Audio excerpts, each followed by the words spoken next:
morning. Hello. Welcome to the Right Now Show, streaming live on YouTube and here at Tsunami Books in Eugene, Oregon. Are you using your posh English? I'm using my posh English accent now because we were just talking about that before the show started. This is episode 5 and we're your hosts. Valerie Ihsan. Joanna Bartlett. Julie Dawn. Thanks for joining us today. You gotta stop that. I will keep this up for as long as I am able, which won't last very long. Today is May 28th, 2018, and today we are talking about, what are we talking about, Valerie? Author mindset, imposter syndrome, self-doubt, all those niggling demons that plague us as writers. But first, let us check in about our week.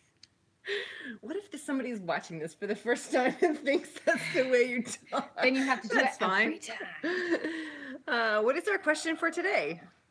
Oh, no, we're No, we're checking checking in about our we're week checking first. in. Oh, It's a holiday technically, right? So it is.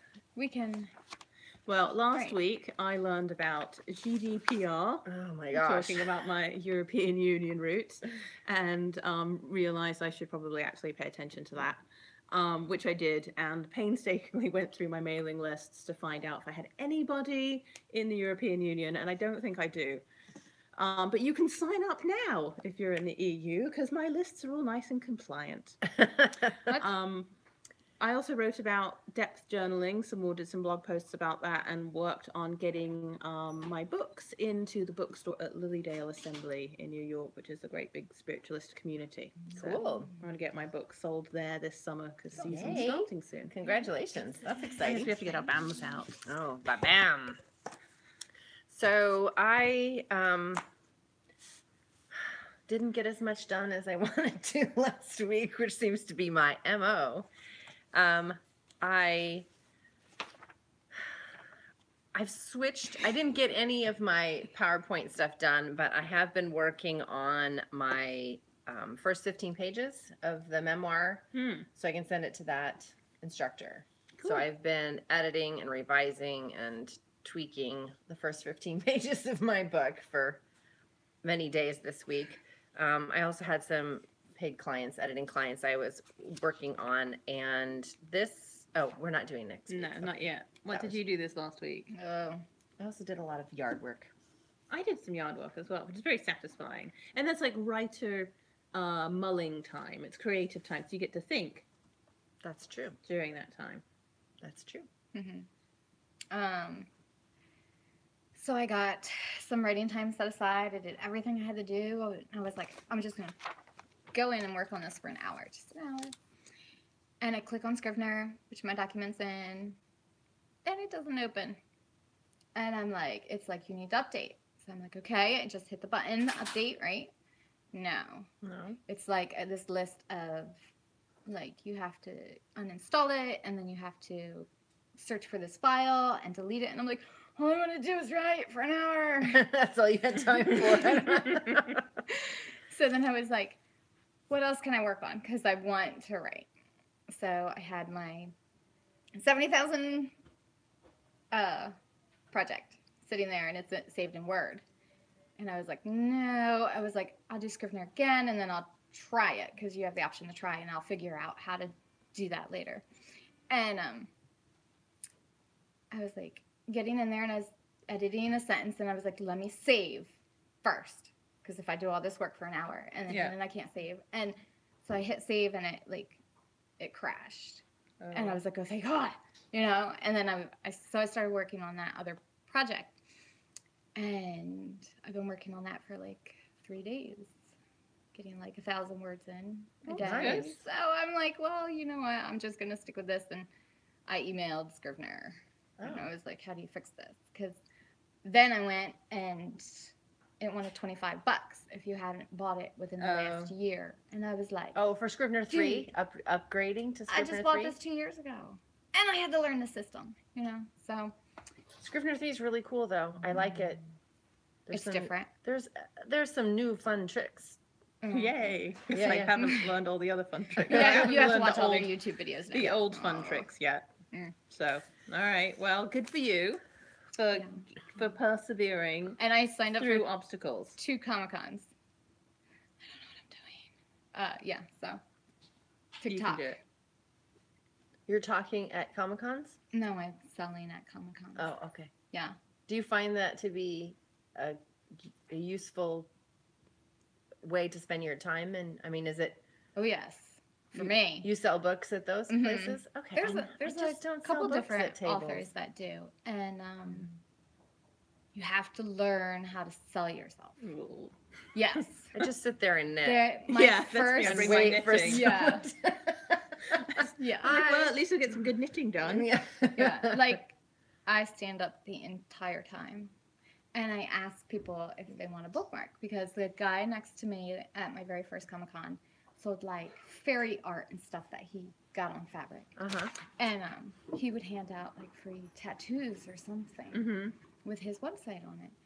And he was doing really well. I was like, I have all these bookmarks in front of me sitting on the table. Mm-hmm. He was like, I'm going to stand up and do it. And I was like, I don't want to do this. But I did. Yeah, you have to engage people. Yeah, and by like my third Comic-Con, I had said it so much that the small press guy next to me, he had buttons to give out because those apparently are really, really good. Buttons are cool too. Yeah, apparently. And he hands him a button and he's like, "Would you like a bookmark?" And I was like, "I totally got you." Yes. And he's like, "You did." So they're fun. Well, that's good. But yeah, I haven't enjoyed the events I've done so far, or found them worth the time or the entrance. yeah, there have been Fees. many events like that. I did the Northwest Book Festival in Portland, and somehow I didn't get on the mailing list right before the event, and I forgot you had to bring your tent and your table. Oh. And I'm like, you know what? I'm going to sell books out of my suitcase on the ground. And I did. I did. Wow. Standing. It was, so it's always an experience. The Yeah. most lucrative book festival I've done was getting an editing gig from the table mate next to me. Oh, that's funny. Mm. That's it. Like, I think I've sold maybe 3 books total on Yeah. on things like that. I've Yeah. sold books.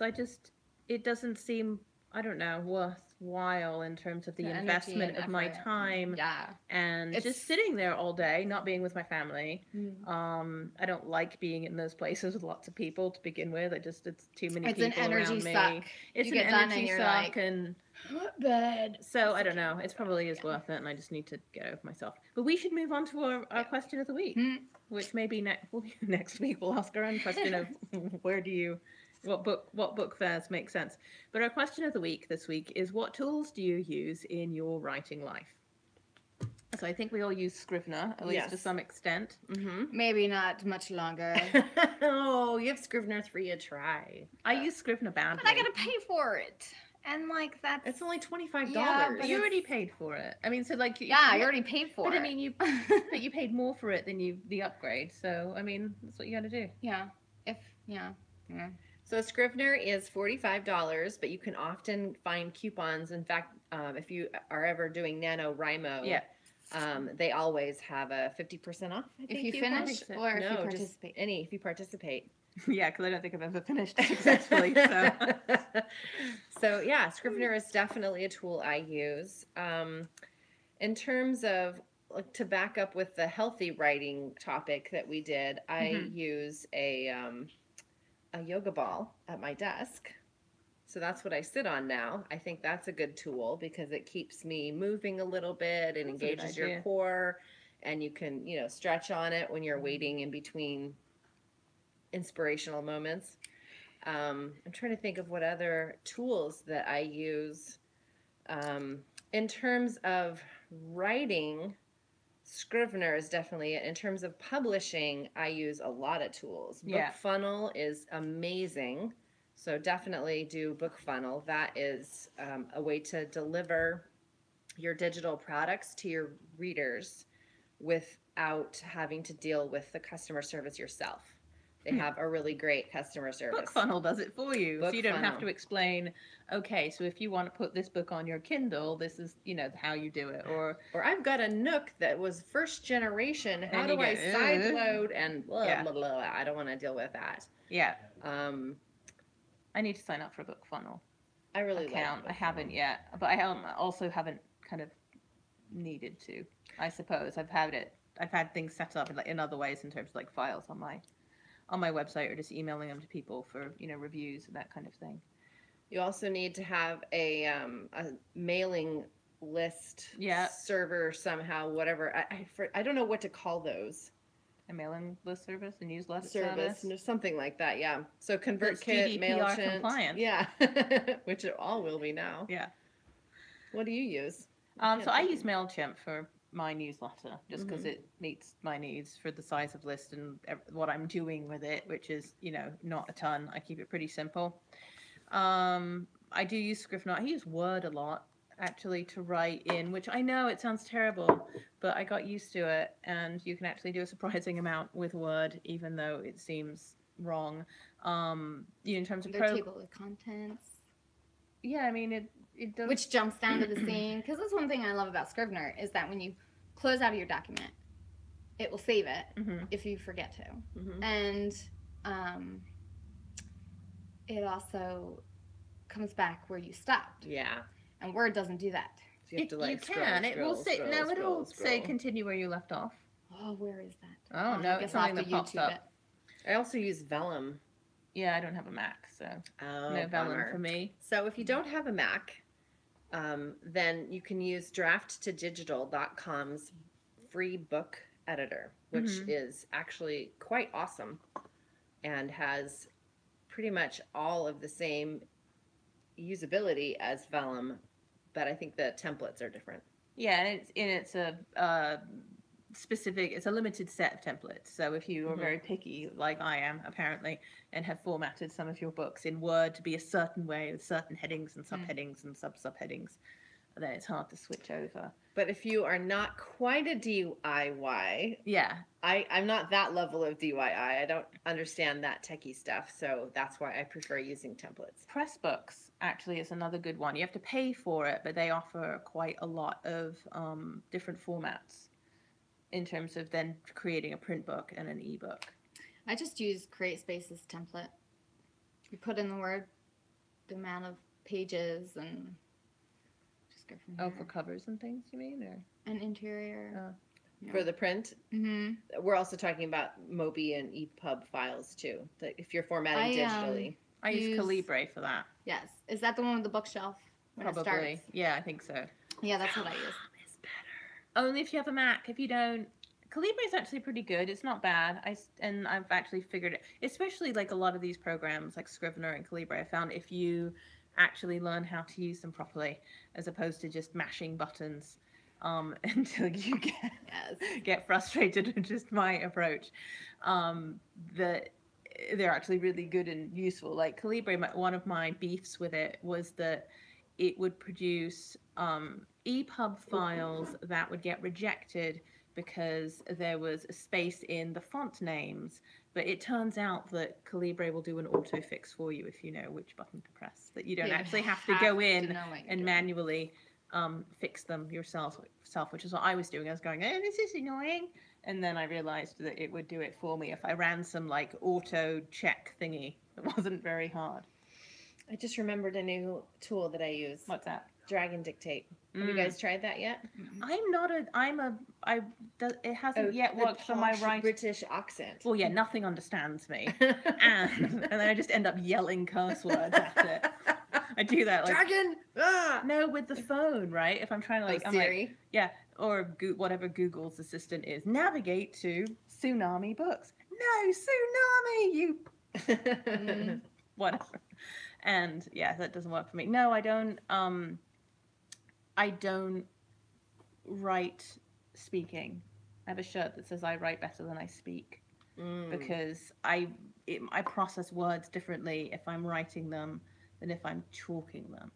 You can get really high word counts if you dictate, though. I've heard that. And you can also, it's also insurance against if you get hurt or, if you're dealing with wrist issues and you can't do the typing, or if your back if you have enough back pain that you can't sit down anymore or whatever, it's good to have that reassurance that you can always fall back on dictation if you need it.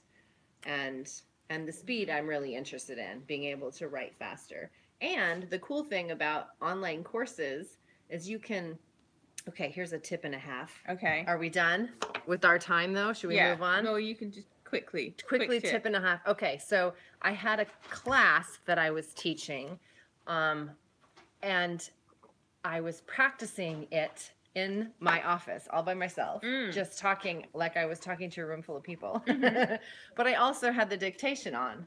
Oh, yeah. So I was writing a book at the same time as me practicing this class. So out of this class, I have a class and I have a book now, a nonfiction book on, it was on goal setting and strategic planning for writers. Oh, cool. Well, that's actually a good idea. Bam! Bam. Hold on, right way up. Bam. That is a good idea. I like that idea. Well, because even for like some of the videos that I do that I then turn into blog posts to just kind of have the auto transcript of it could be kind of interesting and useful. All right. Okay. So if you have a question for us, please leave it in the comment section below. Do we know our email addresses yet, Julie? Okay, one day we'll know. Leave it in the comments below and we'll actually see it that way. So now we are going to move on to our main topic, which is mindset, self-doubt, imposter syndrome, and turning pro. Okay.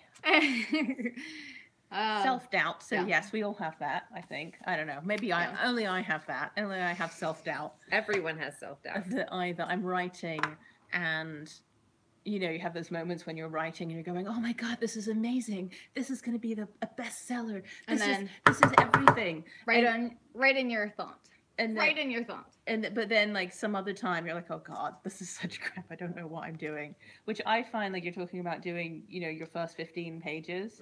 When I try to go revisit that kind of thing, you know, to make it perfect, that's when really kicks in for me, because I start going, I don't know what it is. I feel at some point like I've massaged this so much it's become mush instead of like polishing it. I think I'm ruining it. Yeah. Is that first draft, second draft, certain draft phase? At some point in the editing, I start going, I don't know what I'm doing. What makes me think I have the skill to actually edit this and know if it's any good or not, or what should stay and what should go? That is a sign that you're a writer. That is definitely, if you don't have that happening, you might not be a writer. Yeah. Or a good one. Yeah, or a good one. Oh, like, so if I think I'm brilliant the whole time, it's horrible. Isn't that what they say? That it's just horrible if you write. I'm so brilliant. Everything I say is gold. Whatever. So imposter syndrome. I think for me, we should talk about what to do about the self-doubt. Oh, I don't know. I have self-doubt, don't you? I have no idea. No. I mean, what do you do when you get to that place? Take a break. Take a break. I've been listening to a bunch of audiobooks lately it's been kind of interesting because I let whatever kind of literature wants to come into my life, I let it into my life because I figure it's what I need at that time. Oh, that's cool. So right now I'm listening to the audiobook Rich Dad, Poor Dad. And it's more about marketing and forming a business and self-publishing. There comes a point where if you want to be successful at it, you have to start thinking of it as a business. Wait, Rich Dad, Poor Dad is about self-publishing? No. Oh, okay. No, it's about building a business. Okay. And how there's employees. There's 4 different types of people. There's employees, there's self-employed, which writers can fall under mostly. And then there's business, and then there's investors. But so I'm listening to him today, and he says, don't be afraid of failure because that's where you learn and that's where you grow. And just finding like different quotes when I'm stuck or I have self-doubt helps me so much because everyone goes through it. You know, everyone has that monkey mind in their brain all the time. And I suppose for me what I do about it is talk to other people, find out about other experiences, and so then, you know, other writers go, oh yeah, that's what happens to me all the time. And I go, oh, okay, I'm normal. This is part of the process. Yes. And then that allows me to kind of go, it gives me a little bit of separation. The A part of BAM is the awareness. Yeah. So I think that's really key for me.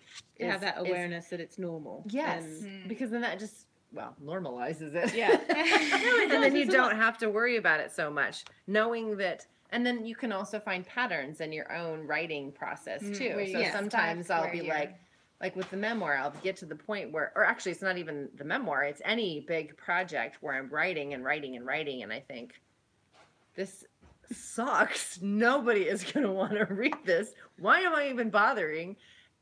But that passes. So many hours. I know, and I just plug through it, and I hear it, and I'm feeling it, and I'm like sick to my stomach sometimes. Like, this is just crap. But I just think, okay, it's just crap. I'm gonna keep writing anyway. And then after it's all done, and you rewrite it, then you realize, oh, it's not as crappy as I thought it was. Yeah, and also I find that awareness of, like you said, with patterns. When you find yourself kind of back in that pattern or those thought patterns or feelings, and you go, oh, yes, I felt this way before. Yeah. Oh, I see what's happening. So it's not me. It's not the writing. It's just this is a normal part of the process. It just happens. It's part of the checklist. Yeah. Yeah. Yeah. Oh, it's happening right on cue. I'm at the 75% point. I want to die now. Yeah, that's about right. Mine's been interrupting my flow. So I'll be like just putting out words, and then right mid-sentence, bam, it's like a knock on the door, and it's like, what are you doing? You are wasting your time. And I'm like, dude, shut up, I'm writing here. Or you can say, thank you. I appreciate your input. Now go away. Yeah, I've been trying to be a lot nicer to that voice because Do you know, I heard it this. I heard this really great tip.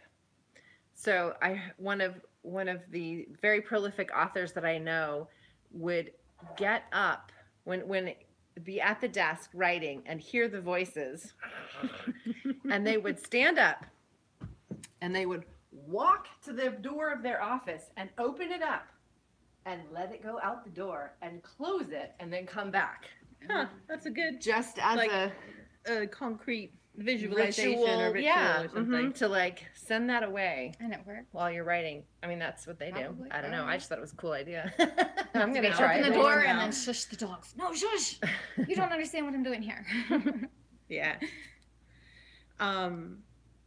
So imposter syndrome and like not feeling real. The thing that's hardest for me with that, and it might be similar for you guys, is this. So I'm not a traditionally published author. I'm an indie author, which means I've been my we get a BAM for that. my I mean, own we really gatekeeper, or lack thereof. And so there's still that, which I suppose if I was selling, millions of books or thousands of books a week, month, whatever, I would go, your self-publishing formula mug, very nice. I see that. That's not intentional. Sorry. It appeared to be like this very, it's like subtle, but yet not so subtle point. Valerie's drinking out of a Mark Dawson self-publishing formula mug as she looked at me there, and as I was saying that. And so I feel that, and you hear people, and in writers groups online or at conferences and things like that, there's still this divide between like, oh, I'm a real, I can say I'm an author because I have an agent or I have a traditional publishing contract, that kind of thing, as opposed to these self-published authors who just can put anything out there on Amazon. And there's still a bit of that, and so that to me sometimes doesn't quite feel as real. And yet I started my career as a journalist. Again, I don't have a journalism degree, so I was like an imposter journalist who just started working for a newspaper, and I won an award, I'm an award-winning writer. And yeah, so I've always kind of dealt with that. Actually, all of my writing career is never quite feeling real. See, I'm on like the cusp of, to be honest, not knowing if I want to go traditional now at this point. You've already done a couple of self-publishing projects. Yeah, which has been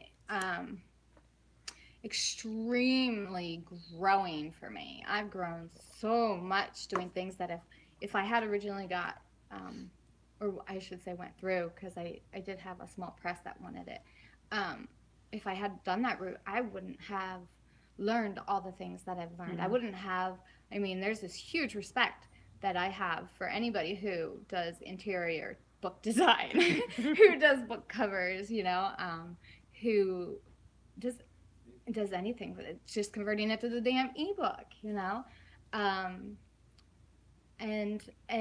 so grateful that it makes me realize that by seeing people who are traditionally published and not doing so well, and not doing the promotion that I felt that I've had to do, I think I've grown so much that I'm finally like grateful. And I've started telling people when they say, "What do you do?" I'm like, "I write," and they don't. Some of them ask, "Oh, who published you?" Blah blah blah blah, and it's finally like, what?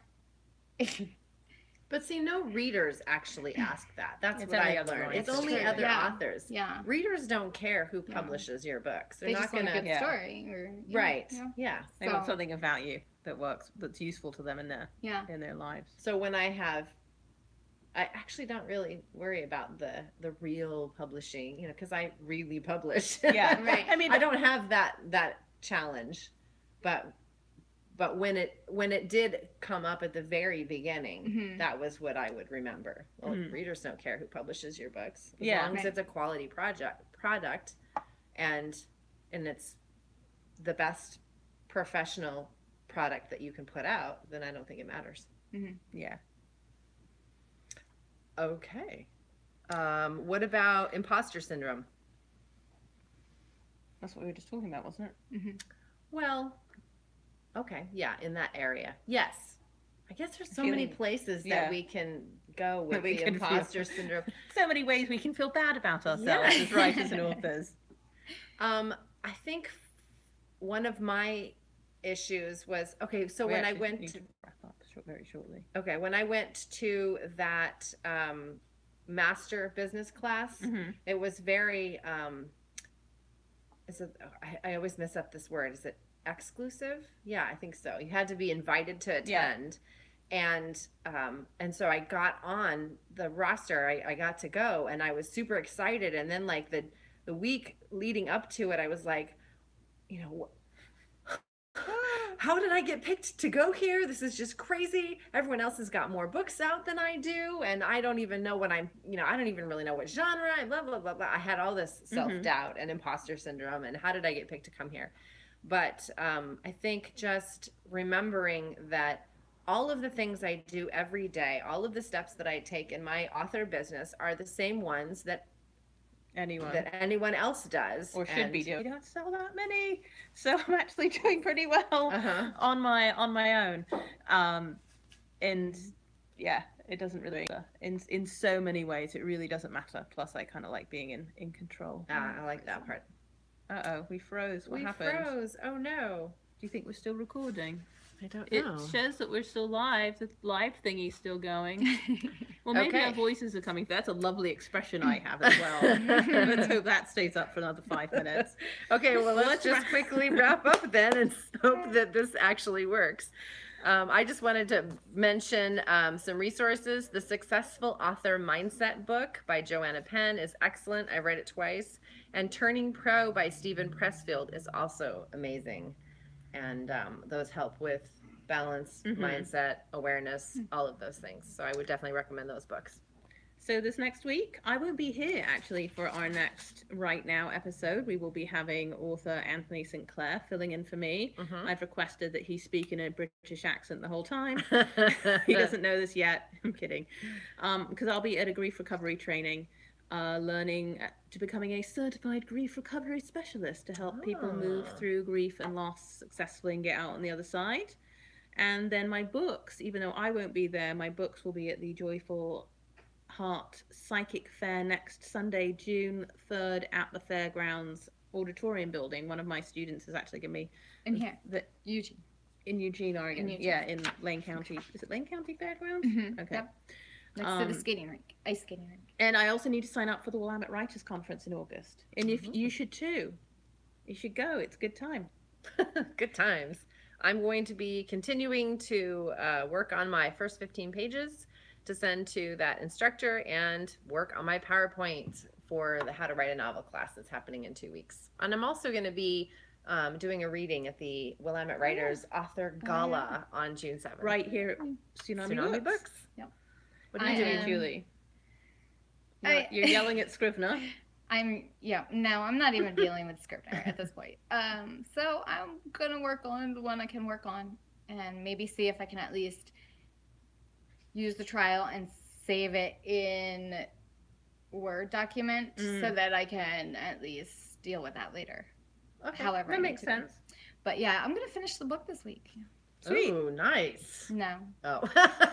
We'll find out next week how that went. All right. So That's it for this week. Thank you for watching. Please join us next week on Monday, June 4th, either live on YouTube right here or in our studio audience at Tsunami Books. We'll get you a cup of tea, which is, free for everybody, but we'll pretend you're special and get you a cup of tea. And Anthony will be here, and we'll be talking about where do book ideas come from. So if you enjoyed this episode, please subscribe to our channel. We are Valerie Ihsan, Joanna Bartlett, Julie Dawn, and we will see you next Monday at 11:11. So go right right now.